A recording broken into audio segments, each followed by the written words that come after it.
సముద్రం జీవన రీతిని నిర్ణయించే ఒక తీరప్రాంత పట్టణంలో సితారా నివసించేది. ప్రతిరోజూ ఉదయం కాలేజీకి వెళ్లే ముందు తండ్రితో కలిసి చేపల వలలను సరిచేయడంలో సహాయం చేసేది.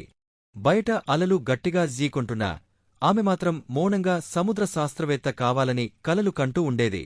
ఒక సంవత్సరం అకస్మాత్తుగా చేపల సంఖ్య తగ్గిపోయింది. మత్స్యకారులు భయపడి దానిని విధి అని భావించారు.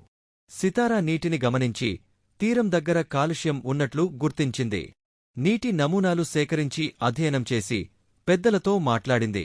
మొదట ఎవరూ వినలేదు. కాని శుభ్రపరిచిన తర్వాత చేపలు తిరిగి రావడంతో అందరూ ఆమె మాటను అర్థం చేసుకున్నారు. సముద్రాన్ని కాపాడేందుకు నియమాలు రూపొందించారు. సూర్యోదయంలో తీరంపై నిలబడి సితారా గర్వంగా నవ్వింది. సరైన సమయంలో నిజం చెప్పడం కలల్ని జీవనాధారాన్ని కాపాడుతుందని ఆమె నేర్చుకుంది.